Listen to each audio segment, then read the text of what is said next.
Yamunatiram Vanachari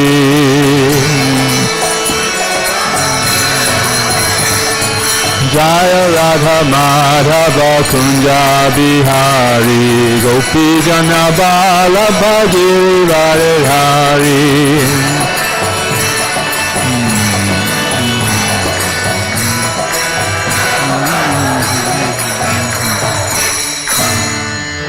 Gaur Premanandi Haribo.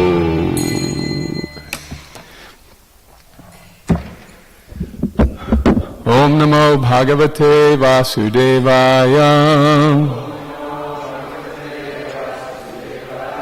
Om Namo Bhagavate Vasudevaya.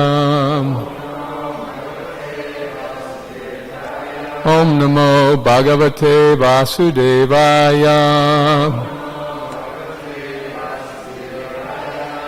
This morning I'd like to read one of the verses that His Holiness Romapad Maharaj read yesterday in the overview of the Holy Name. This is text 11, chapter 1 of the second canto. That's 2:1:11 for those who have the Veda-based handy, and maybe you could share with those who don't. 2:1:11. Okay. Etan nirvidyamananam ichatam akuto bhayam yoginam nripanirnitam harer namanukirtanam etan nirvidyamananam Ichatam akuto bhayam yoginam nripanirnitam harer namanukirtanam. Please chant.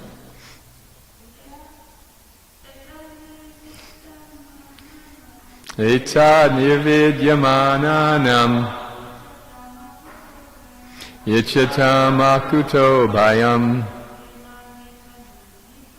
yoginam nripanirnitam harer namanukirtanam.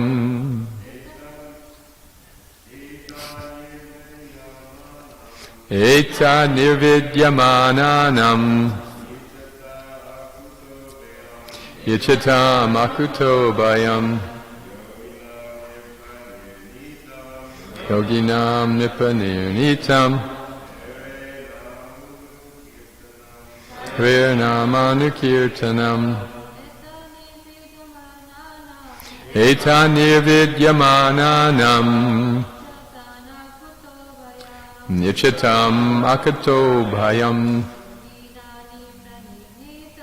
yoginam nipanirnitam harer namanukirtanam. Etan nirvidyamananam ichatam akuto bhayam yoginam nripanirnitam harer namanukirtanam. All the boys from Gainesville kind of hogged that. Anyone from Houston like to chant? Thank you for your courtesy. Etan nirvidyamananam. That's all right. Tamakuto bhayam yoginam nipanirnitam harer namanukirtanam. Okay, let's read the synonyms. Well, actually, no, we'll do it responsively. Etat, it is. Nirvidyamananam, of those who are completely free from all material desires. Ichitam, of those who are desirous of all sorts of material enjoyment. Akato bhayam, free from all doubts and fear. Yoginam, of all who are self-satisfied. Nripa, O king, Nirnitam, decided truth. Hare, of the Lord Sri Krishna. Nama, holy name. Anu, after someone. Always. Kirtanam, chanting. Please repeat. O king, constant chanting of the holy name of the Lord. After the ways of the great authorities is the doubtless and fearless way of success for all, including those who are free from all material desires, those who are desirous of all material enjoyment, and also those who are self-satisfied by dint of transcendental knowledge. All right, so this is a lengthy purport, and I'd like to do something a little different. Doug, if you could help me. We get the mic ready. We're going to ask different devotees to read some of the paragraphs. We'll skip the first paragraph and get more to the part about the holy name, which is our topic for today. So beginning with the second paragraph. Srila Jiva Goswami instructs that chanting of the holy name of the Lord should be loudly done, and it should be performed offenselessly as well, as recommended in the Padma Purana. One can deliver himself from the effects of all sins by surrendering himself unto the Lord. One can deliver himself from all offenses at the feet of the Lord by taking shelter of his holy name.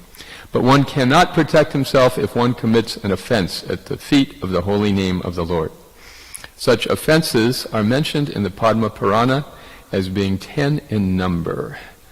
So what I'd like to do now is ask devotees, we'll pass around the mic and we'll read Prabhupada's explanations of each offense, and then I'll add a few comments. Okay? Doug, why don't you start since you got the mic? The first offense is to vilify the great devotees who have preached about the glories of the Lord. Okay, so this is called the Hatimata offense, the elephant offense, the one that most quickly undoes our spiritual advancement. Now, what does it mean to offend a devotee? It means to make a devotee feel anxious, upset, angry by our behavior, our words. The ordinary course of social activities, this kind of thing happens all the time. But amongst devotees, it's a little different because, as Krishna explains in the Bhagavad Gita, devotees are very rare people. Manusyanam sahasreshu, out of many thousands of people, yatatam, what is it? Yatatam api siddhaya. Yes, barely one will be even interested in spiritual life. And of thousands who are interested in spiritual life, hardly one comes to know me in full, Krishna says. So if somebody has come to the point in their spiritual evolution where they recognize, wow, Vasudeva Sarvamiti, Krishna is everything, that person is exceptional. Therefore, we need to treat other devotees in that capacity. Now, we were talking about anartas the other day, the process of going from preliminary faith to fixed faith. So this is doubtless. The verse says doubtless and fearless. So today we'll talk about fearlessness, which means to be free of offenses. If we're not making offenses, then it's actually possible to be free of fear. So again, the first offense is interacting with other Vaishnavas in a way which is offensive. That means, in simple terms, just not being in the mood of service, but rather in the mood of enjoyment.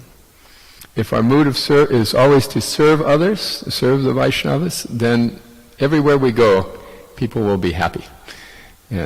This is the default, the go-to setting for Vaishnava etiquette. If we're always in the mood, how can I serve you? Then we'll be easily able to avoid offenses, avoid making people angry, avoid making people upset. The impersonalists like to go off by themselves because then they don't have to hassle with all this. They would just, it's much easier to not have to interact with people, right? This seems like a way to more express way to purification.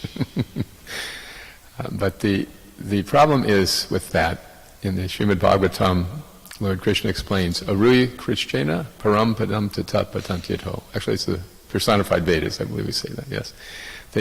By that withdrawal from all things interpersonal, all things sensual, a person can come to a certain level of spiritual realization, but it's unsustainable. Why? Prabhupada explains very simply, they become lonely. So there is who was the poet Cowper, I think, who said, no man is an island. No man is an island. No one can live in a void for long. Like for the worst prisoners in the jail, they put them in where? Yeah, solitary confinement. And people go mad in that environment. It's very difficult. So accepting that we need other people should be awaken a sense of humility in us. We were talking just the other day about why we left the spiritual world. It's really just because we wanted to be the center instead of Krishna being the center. It wasn't anything malicious. We just wanted to be the center. So if we have that mentality, I'm the center, everything revolves around me, then we're going to get into conflicts with other like-minded people. You see? No, it centers around me. No, me. See?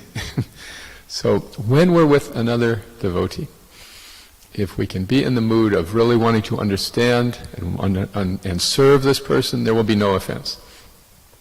Even if, it's one of the heaviest things, isn't it? If a devotee gets mad at us and chastises us. Has anyone ever experienced that?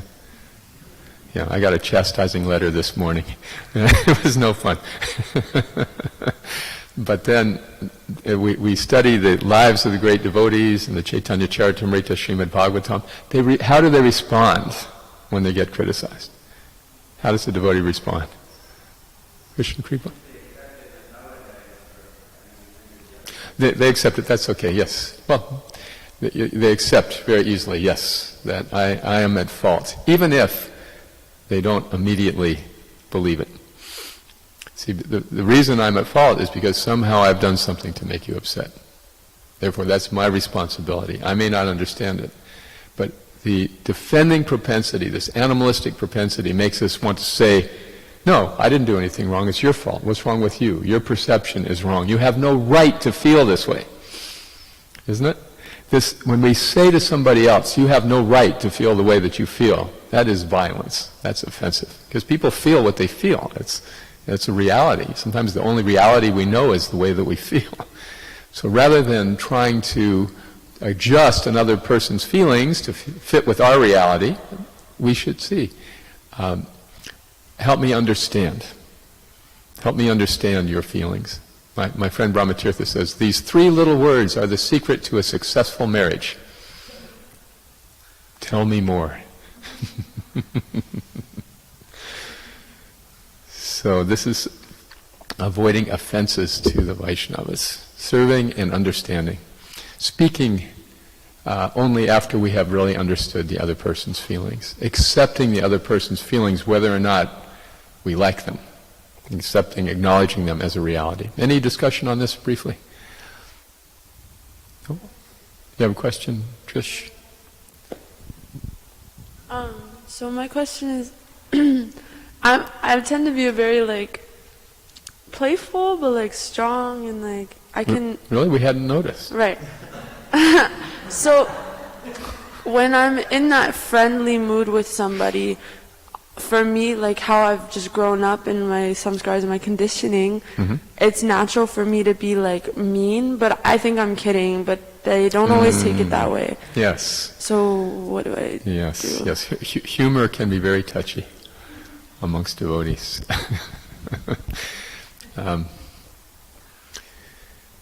Yes, there's a word for it, good-natured kidding. It was in one of the Sanskrit verse the other day. Just saw it. Anyway, good-natured kidding, if it is done with love, even chastising, if it's done with love, the reaction is not, it is positive. Yeah. What if they can't tell? Then they're just really slow. No. And you should tell them.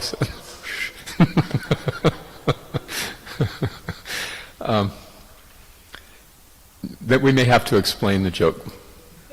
That happened to me just the other day. I was joking. Boba said, so, are you glad that I'm coming with you? Something to that effect. How do you feel about me coming with you on this trip? I said, I have mixed feelings. But he took it. So I had to give the purport.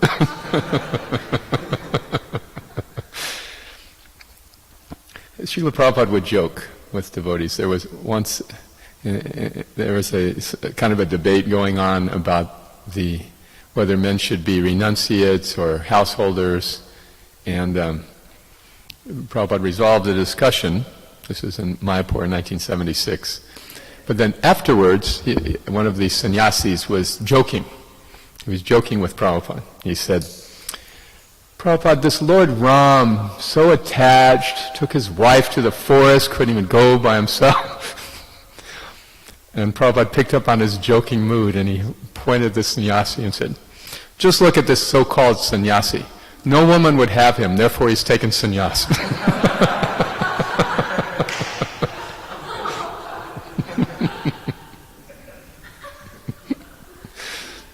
So it is a part of Vaishnava interactions, but again, this is an example of sensitivity. How is the other person reacting?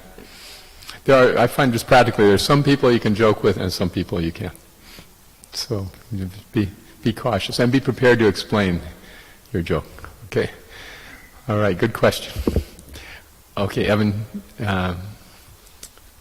Yes, is it right on this topic? Okay. Please. And then we'll go on to the next, so we'll need another reader. So there's a senior Prabhupada disciple at Bhakti Center that I've kind of grown close with. His name's Arjuna. And he sends me texts like all the time, Prabhupada quotes and pictures. And recently he sent me this from a letter to Gaura Sundara in 1972. It says, if there is some incident and I claim that no one is cooperating with me and no one will work with me, that is my defect, not theirs. The Vaishnava devotee must think like this. We should not find fault with others and criticize and go away. That is not the Vaishnava way. Better, we should always be willing to offer all respect to others and consider them as our superiors always. So then I really appreciated the sentiment, but I was a little bit confused because sometimes people are just being difficult. Devotees are not kind of following what should be. And yeah, so in that sense, is it our, like when we claim no one's cooperating,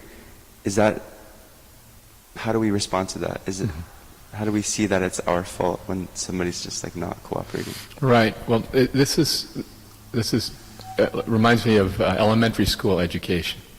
And in teacher training, the first thing they teach is that you can never lose it in front of your students. See, so if you get upset, then they know they've got you, and they know how to push your button, right? So the first thing is to not react. If you're feeling frustrated with others, rather than giving that voice, just separate yourself a little bit, contemplate, maybe talk with somebody who's detached from the situation. Tell them how you're feeling, but don't let the people who are upsetting you know how you're feeling, unless they have really accepted you as a teacher or an authority and you're responsible for training them. Then you can let them know.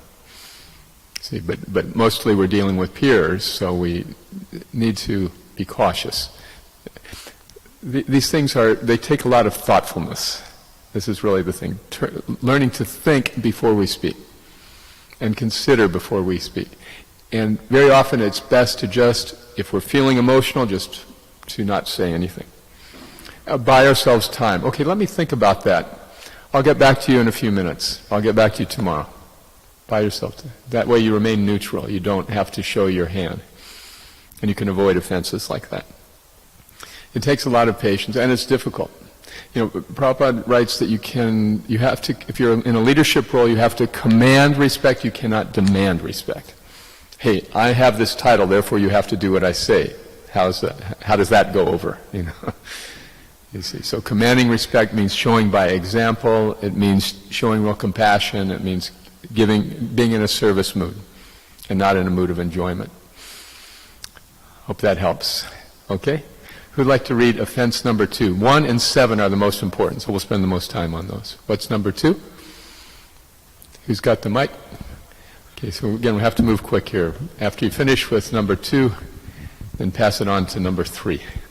The second offense is to see the holy names of the Lord in terms of worldly distinction. The Lord is the proprietor of all the universes, and therefore he may be known in different places by different names. But that does not in any way qualify the fullness of the Lord. Any nomenclature which is meant for the Supreme Lord is as holy as the others, because they are all meant for the Lord. Such holy names are as powerful as the Lord, and there is no bar for anyone in any part of the creation to chant and glorify the Lord by the particular name of the Lord as it is locally understood. They are all auspicious, and one should not distinguish such names of the Lord as material commodities. Very good. Yes, my God can beat up your God. Okay.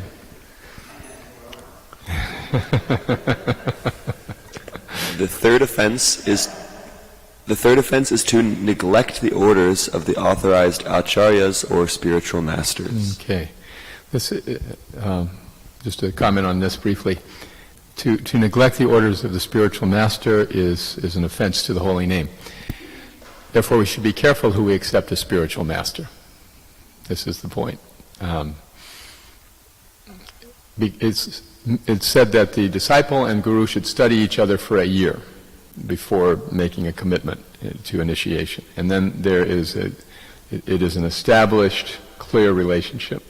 And the disciple's position from that point forward is, I'm going to take what the spiritual master says as my guiding light in my principle in life, my GPS.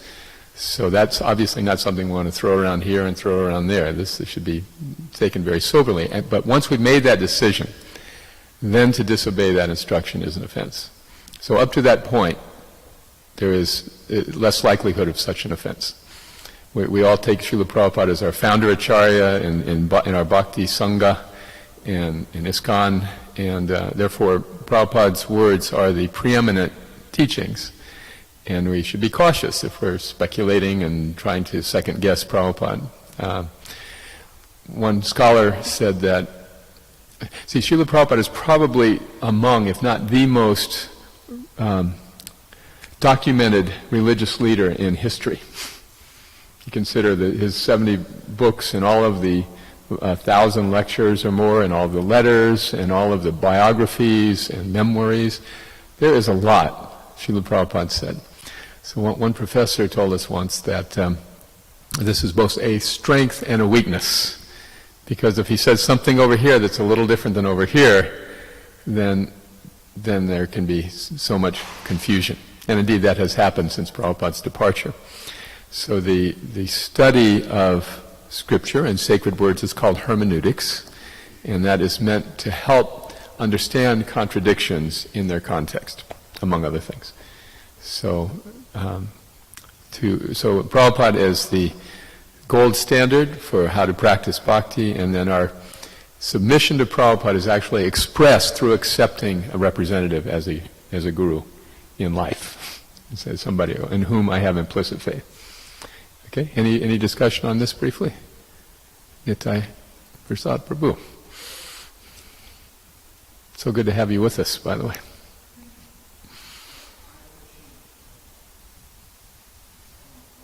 And on the point that you said the disciple and the guru should study each other for 1 year, and one should be very careful in choosing the spiritual master. But let's say like sometimes we can take decisions and after a long time we realize that, like sometimes even in marriages, after 20-25 years you realize that something's not working out, there's a lot of disagreement. Sometimes? Oh, sorry. That's a joke. That's a joke.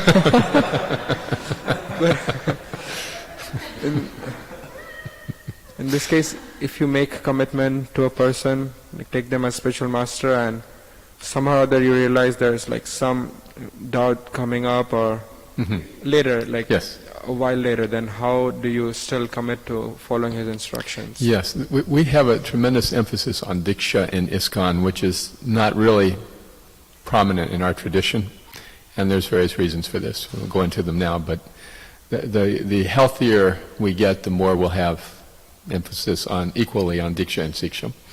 So the answer to that is simply, if you've taken initiation, you've made this, but then you develop some doubt or some maybe difference of perspective, then it's fine to take Siksha from another person who is more consistent with your realization. See, we grow as devotees and our own personalities come out and we realize things that we didn't understand before.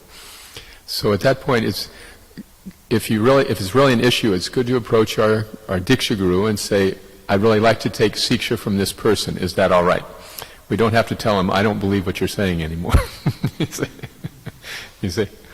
And if we get the blessings of the Diksha Guru, we go on to take Siksha. We can take a lot of shelter of others that will be more consistent with our nature. All right? Okay, we got questions on this. This is a deep topic.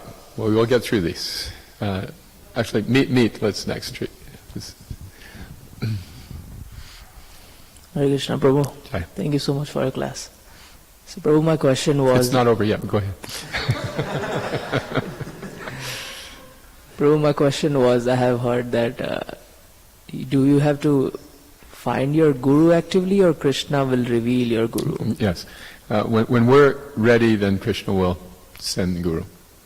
By the grace of Krishna, one gets Guru, and by the grace of Guru, one gets Krishna. So we should focus on qualifying ourselves, making ourselves eligible. Is it something magical, Prabhu, or how do we know that? I'm going to use the word mystical. And yes, it is. Prabhupada called it a transcendental arrangement. All right, thank you so much. Okay, yeah, it's best if we don't try to force the issue. We just try to focus on making ourselves eligible. Okay. Thank you, Prabhu. Okay. Okay, Trish, a quick question? Oh, okay. No, that's all right. Krishna Kripa Prabhu, please. Your comment. Is it okay? Please. Well, just to mention that the first verse of the Chaitanya Charitamrita defines both the Diksha and the Siksha Gurus. Mm-hmm. And they're defined as, they're actually presented as equal to Yes. each other. And Right. Krishnadas Kaviraj, of course, was initiated by Nityananda Prabhu, and then he immediately offers his obeisances individually to the six Goswamis. Mm-hmm. Yes. And to all other Vaishnavas. Mhm. And he says one should not think of either of them any different than the other. They Yes. are always and forever, to you, a representative of Krishna. Yes. And therefore we accept them. So you don't need to have an argument about who you're getting your information from. Thank you. Yes, this is our point. We way overemphasize Diksha. Trish, you had one last quick comment, question? Oh. Okay, Shyamasundar Prabhu, this. Yes, please. We're going to help Doug burn some calories this morning. So like in other devotional practices, some of the juniors who are seeking the help, and sometimes they approach the senior devotees like a mentor or to guide them. Mm-hmm. What is the proper etiquette is to, when it comes to selection of the Diksha Guru? My understanding is that we should never ever recommend anybody's name. Yes. So what is, if you have any comments, I think in that. Yes, the proper etiquette for accepting a Diksha Guru ideally is based on personal relationship. And again, this is a weakness in our Sangha, that we have a very small number of Diksha Gurus. So people develop relationships with local devotees, but then they have to get initiated by a stranger, basically. And, we are progressing slowly to a point where more and more people will see that this service of taking disciples is not such a big deal. It's a big deal, but it's not such a big deal. In other words, it's a natural outgrowth of a life spent in Krishna service. And naturally people will gravitate towards those who know and who help them. And ideally they're able to give Diksha locally. This has been our tradition for millennia. Sannyasis generally don't have that many disciples because the local teachers are more accessible. So there should not be any canvassing, though. Like you said, my guru can beat up your guru, right? So you should take initiation from my guru. This is an offense. Let each person develop their own realization. And if somebody asks you, consider taking them as a disciple. There's a little process. It's not very difficult. If somebody asks us, then we should see that Krishna is giving us this service. Our guru is giving us this service. So why should we say, no, I'm not qualified? What if people said that? Prabhu, need to do an offering for the Supreme Personality of God. No, I'm not qualified. Time to do RT for the... No, sorry, I'm not qualified. What if everybody said that to every service? Not much would get done, right? So if you spend your life in bhakti, that's a natural development to give diksha if asked. Okay. So okay, Trish, you're very patient. And we're going to move right through we're going to blow through the next three with no comments, and then, okay. I was thinking about, so you were saying, like, taking initiation from people that are local, and so what if I, like, am really inspired by somebody who isn't local, and who has a lot of disciples? And That's who right. I Perfectly can't fine. but That's how all of us took initiation from Prabhupada, nearly all of us like that. so that's also an option, yes. But I don't know, the way that you were talking about it kind of is like, it sounded like it wasn't the best option. No, that's not true. I didn't mean to imply that if I did. It's very individual, and some people find all the inspiration they need taking initiation from somebody they know they will rarely see in their lives. That was how it was for most of us with Srimad Prabhupada. And some people, on the other hand, feel, if I've got a question, I want to get it answered, I want my emails returned, and for such a person, then they should take a local. So my somebody more first local. question was that you were talking about they should both study each other. So if somebody is like interested in taking initiation from one of those gurus that have so many disciples, is like somebody would report back to them about this Right, that's person. right. So They depend on the local recommendation of somebody who does know. That's the next best thing. Okay. Yeah. Okay. Who would like to represent offense number 4?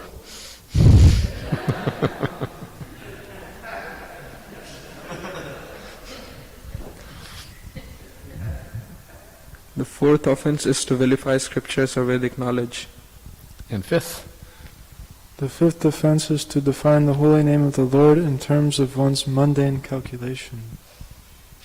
The holy name of the Lord is identical with the Lord Himself, and one should understand the holy name of the Lord to be non-different from Him.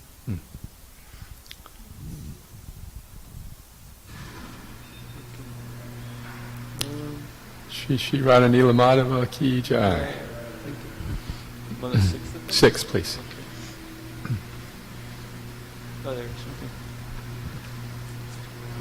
The 6th offense is to interpret the holy name.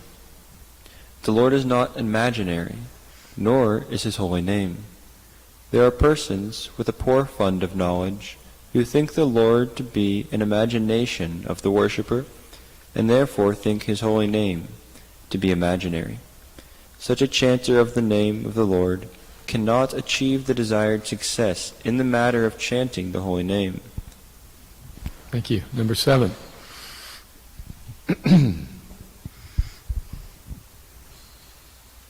The 7th offense is to commit sins intentionally on the strength of the holy name. In the scriptures it is said that one can be liberated from the effects of all sinful actions simply by chanting the holy name of the Lord.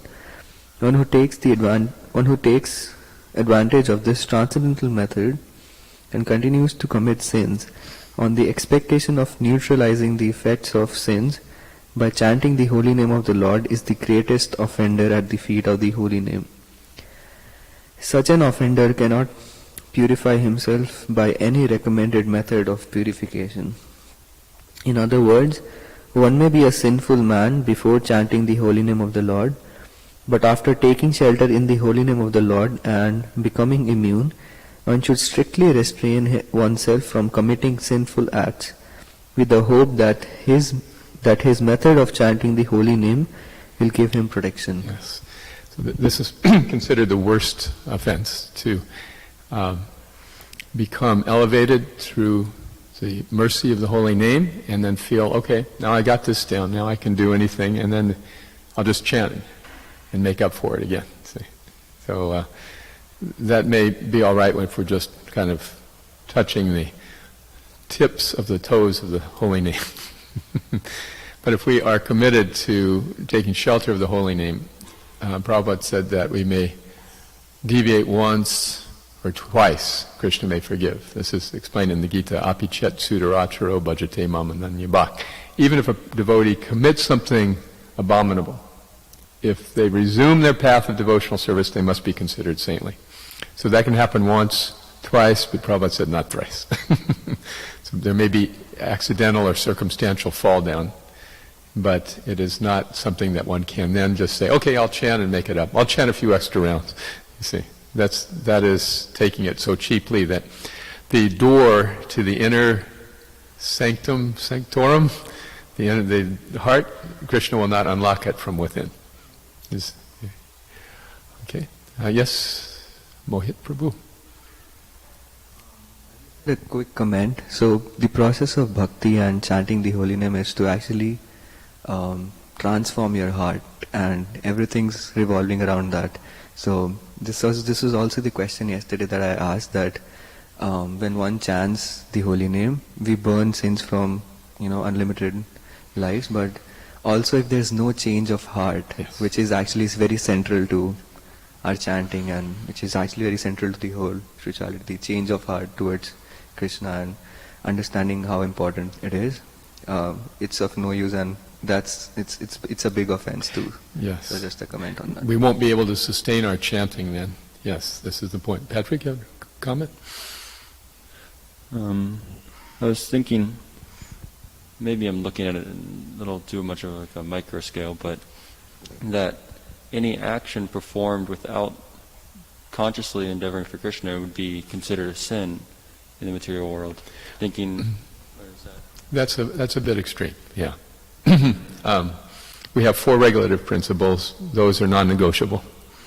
Beyond that, things are details and can be adjusted according to time and circumstance. That's an important understanding to be able to just live as a devotee. Oh my God, am I offending Krishna like this? It's just, nobody can live like that. Krishna gives us intelligence how to please Him. The more we want to please Him, the more He gives us intelligence. And then when we enjoy the pleasure of pleasing Krishna, then we want to do more. And when we do more for Krishna, He gives us more pleasure. It's just learning how to enjoy that taste of exchanging love with Krishna through service. See, that it is a positive, not a negative motivation. We don't develop love of Krishna by nitpicking every little rule and regulation. Okay, so... Okay, next. 8th offense.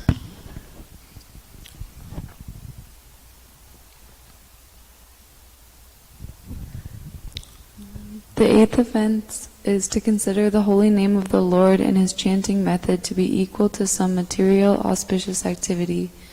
There are various kinds of good works for material benefits, but the holy name and His chanting are not mere auspicious holy services. Undoubtedly, the holy name is holy service, but he should never be utilized for such purposes. Since the holy name and the Lord are one and the same identity, one should not try to bring the holy name into service of mankind. The idea is that the Supreme Lord is the supreme enjoyer. He is no one's servant or order's supplier. Similarly, since the holy name of the Lord is identical with the Lord, one should not try to utilize the holy name for one's personal service. Yes. When I was a teenager, there was a popular Buddhist group called Nam-myoho Renge-kyo. Perhaps some of you have heard of it. And they taught that if you chant this mantra and meditate on what you want, you'll get whatever it is. It was the forerunner of the Secret. Is that what it was so popular recently? Anyway, the idea is if you just want something badly enough. So chanting the holy name is not like that. We don't chant, Krishna, I really want that car, so I'm going to chant extra rounds. Hope you're paying attention.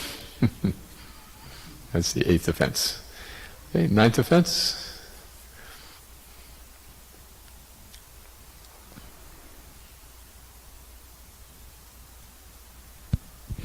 The ninth offense is to instruct those who are not interested in chanting the holy name of the Lord about the transcendental nature of the holy name.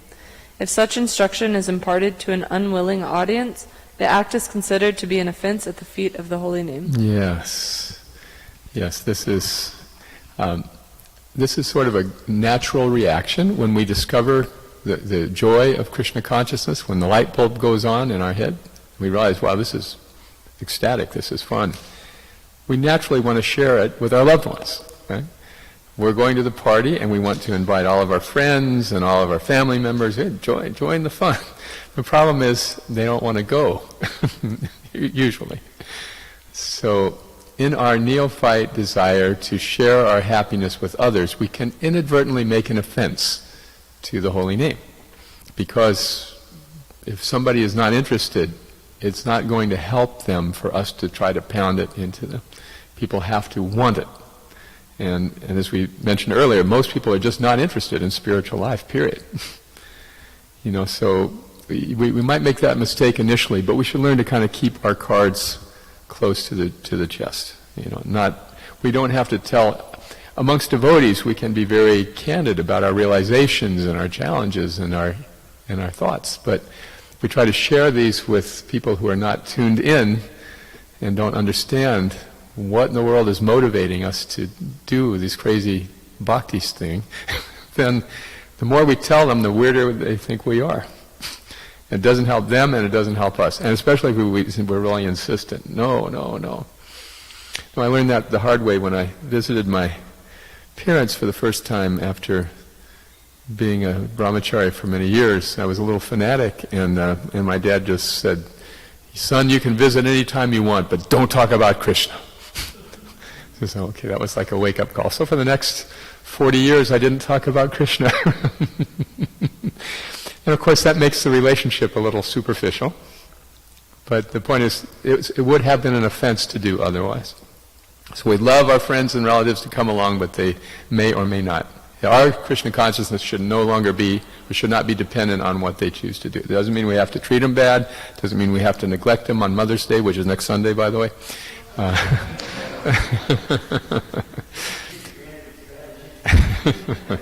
Yes, just, Mom, my body is fine, the weather is nice, how is your body, how is the weather over there,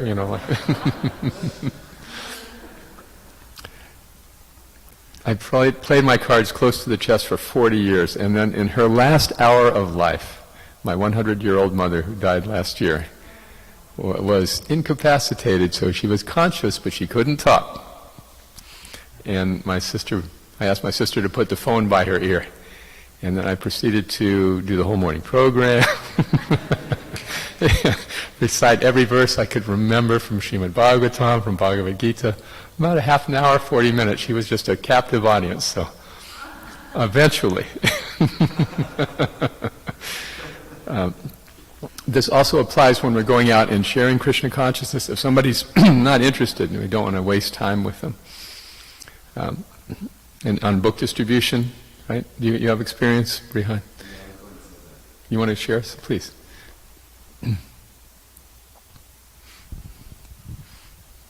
I noticed I was with recently Nandini Kishori Mataji from Alachua, and she's an expert book distributor, been doing it for many years. And we were at Walmart, and she would be very discriminatory. She would actually look around and say, like, okay, that person looks right. Of course, sometimes she would just talk to anybody, but she was very careful. And if someone wasn't very interested, she would very quickly just namaste and leave. It's very, very, very important. Yes, there was a cartoon in Mad Magazine in the 70s when devotees were hitting the airports and distributing a lot of books with high pressure. There was a passenger walking through the airport and a devotee with a book bag walking the other direction. And then there's this cloud of dust with fists sticking out here and there. And then the passenger is walking away with a book in his throat. And the devotee is walking away with a stack of bills. Hare Krishna, Hare Krishna. It was not very flattering. So preaching to the faithless means just, if we are expert, we'll be able to find what the other person's interested in before we just tell them what we have.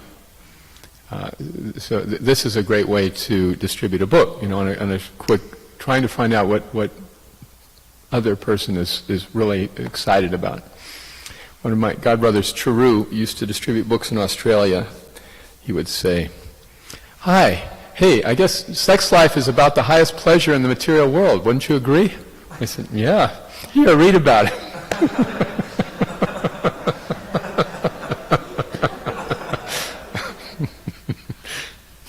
He sold a lot of books, but I don't know how many were read.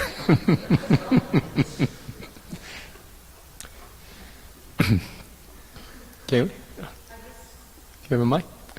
I don't know if Volva is here, but I just want to glorify Volva for this because he's really awesome at this. I watched him do big book distribution, and he's really, really good at that. Really? Identifying what people are interested in and then getting this personal level with them and then opening them up to the thing. So that was a really magical experience for me. Wow. Thank you, Boa. Very nice. Haribol.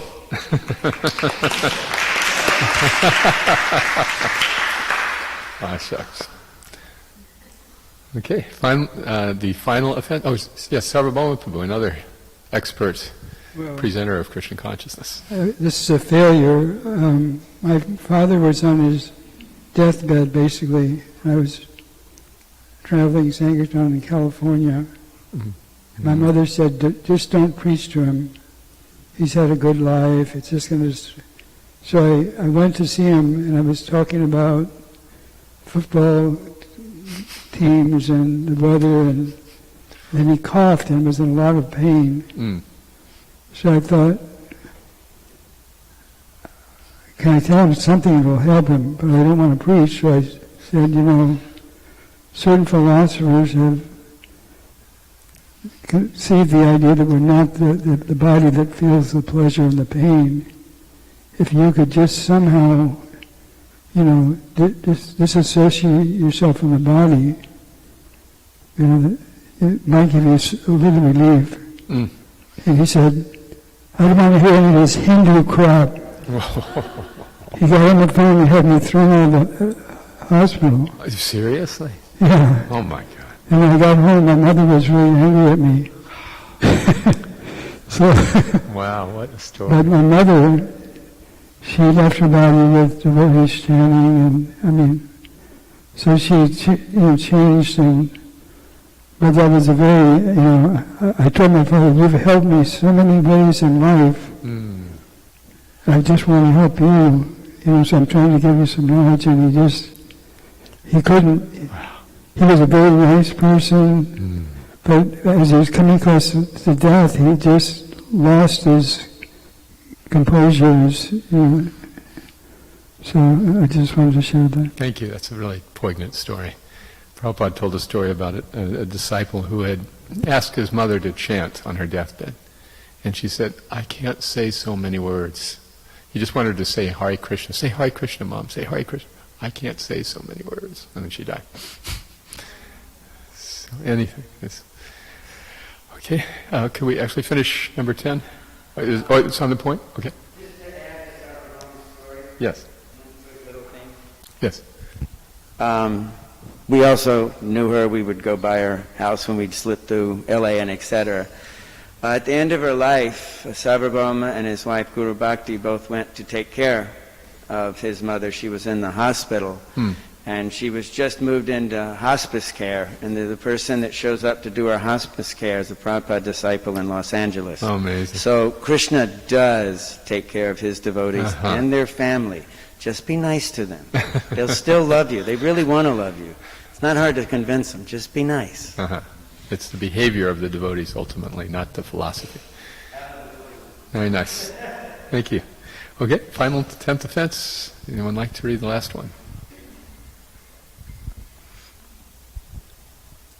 The 10th offense is to become uninterested in the holy name of the Lord, even after hearing of the transcendental nature of the holy name. The effect of chanting the holy name of the Lord is perceived by the chanter as liberation from the conception of false egoism. False egoism is exhibited by thinking oneself to be the enjoyer of the world and thinking everything in the world to be meant for the enjoyment of oneself only. The whole materialistic world is moving under such false egoism of I and mine. but the factual effect of chanting the holy name is to become free from such misconceptions. Yes, if we understand that Krishna is his name, when we're chanting, we're right in Krishna's presence. But then our conditioning, our habitual idea of being the center of everything makes our mind drift. So what? And what's actually important is this thing in my life and this thing in my life. So I'm in Krishna's presence. Big deal. I do that anytime. Meanwhile, I've got this is actually important. This is important. This is how the mind is undisciplined. And so I just bring it back. Krishna's very patient, very benevolent. It's like lifting weights in the gym. Every time we drag our mind back, it's another rep. And slowly the mind begins to accept that I'm not the center, Krishna's the center. Okay. So, all right, we did it. We completed 10 offenses. I wanted to go back to 3 for just a moment, because Shyamasundar Prabhu's question reminded me of an incident in my life that was very formative. And Trish, this is relevant to your question about the guru also. In 1975, Prabhupada was giving class each morning in Mayapur from the Chaitanya Charitamrita, newly published. And there were about 200 devotees, 200 of us there, mostly with mismatched socks, most of us in India for the first time, and very spaced out, and disheveled. And so Prabhupada was reading this 13th verse, which is about Advaita Acharya, one of Lord Chaitanya's associates. And then he was talking about the word Acharya, which means spiritual master. He said, Acharya is somebody who knows the philosophy, practices the philosophy, and teaches the philosophy. It's 3 things. Knows, practices, and teaches. And we have how many acharyas in our movement? He looked out at this motley crowd. 10,000? So 10,000 will become 100,000.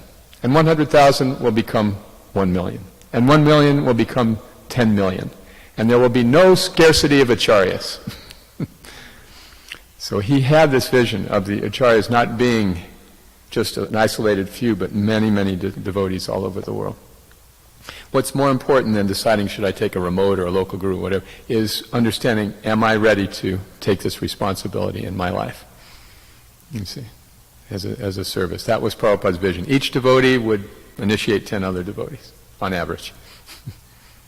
So, we have a long way to go to get to this point, but this is the idea.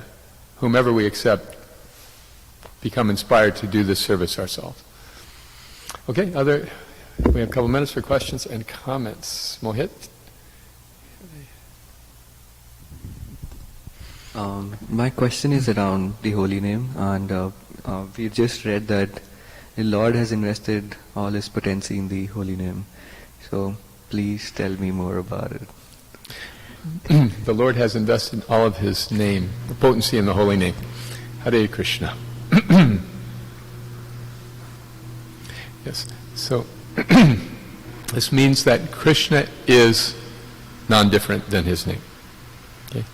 There is no space between the two. Once a disciple said, Krishna is present in his name.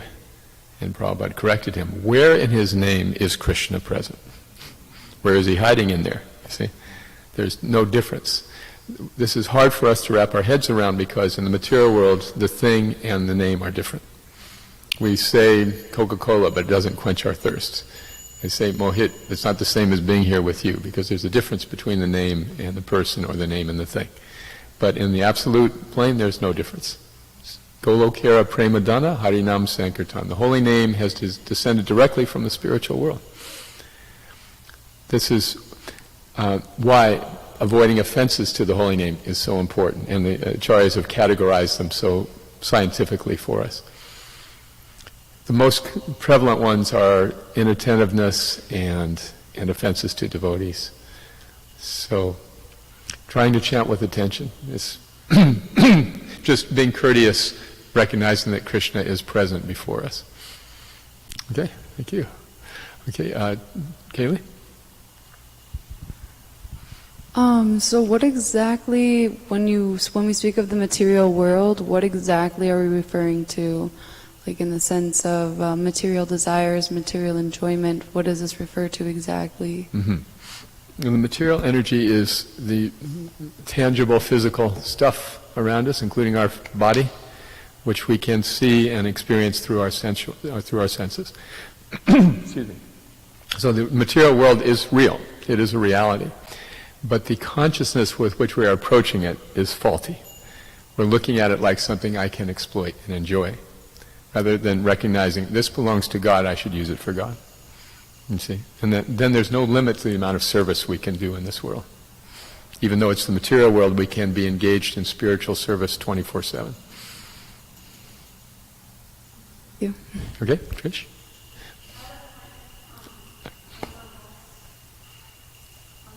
Sense, which is like thinking oneself to be the enjoyer. I was just thinking of my experience with chanting japa. It's really cool because in the beginning it started out, I was like really into it because it made me feel good, so I kept doing it, and I really liked it. And then, you know, after a while it starts to feel like not so, like it does, like, you know, you lose, Krishna takes away your taste a little bit. And I'm reading this, it's like, it's because he's trying to test you. I've talked to somebody else about this before, but it's because he's trying to test you to see, like, are you still committed when you don't, when you're not the enjoyer?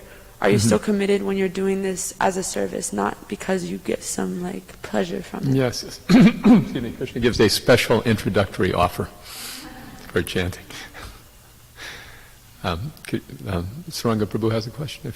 So, while we're getting the mic there, this process of chanting takes a long time to really fully manifest in our lives. And in the course of that time, we will be tested repeatedly. Is this really important to me to dedicate my life to the service of God?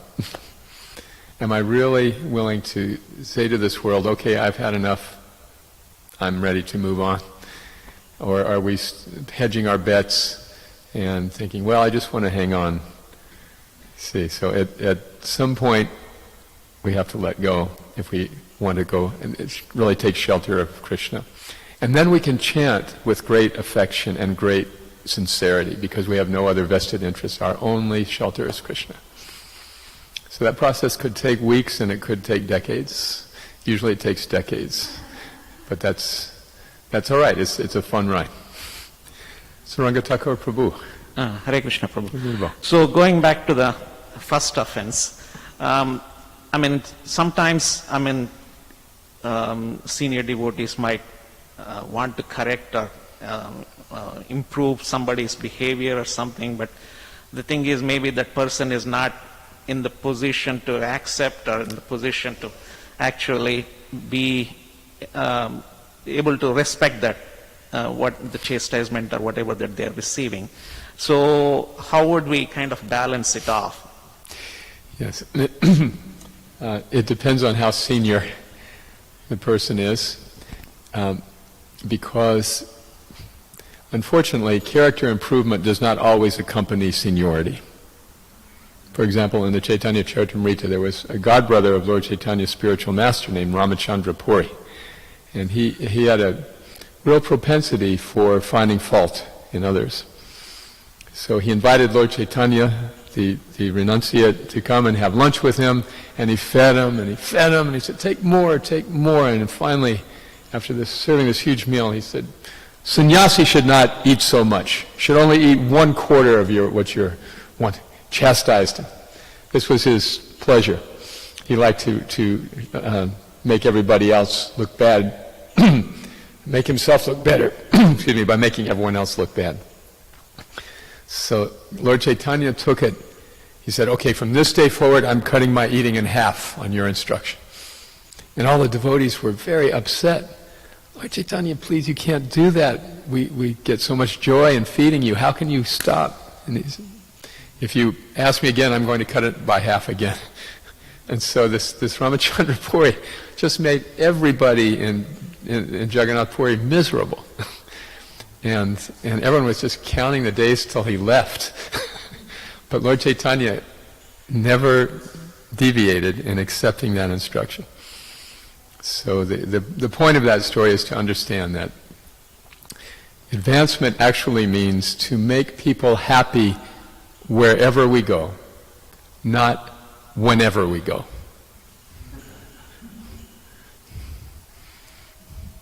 So it's incumbent on it. We get an instruction, we take it, but we may need to reveal our mind to others. I really don't like this instruction. I don't understand this. I don't know why this, but I'm accepting. The Chaitanya Charitamrita is all about relationships among devotees, isn't it? That's why it's the postgraduate of Bhagavad Gita. It's all about the Vaishnava interactions. All right, we're over time. Thank you very much. I want to again thank Suranga Thakur Prabhu for hosting us, descending on you like a horde of locusts. You fed us, took care of us. We really appreciate it. And Doug and Patrick very patiently putting up with us Prabhus at the farm. And Shyamasundar Prabhu for being kind of the quiet brains behind the whole thing. And all the other devotees here. Thank you very much. Srila Prabhupada ki jai. Shri Radha Nila Madhava ki jai. Shri Radha Nila Madhava Dham ki jai.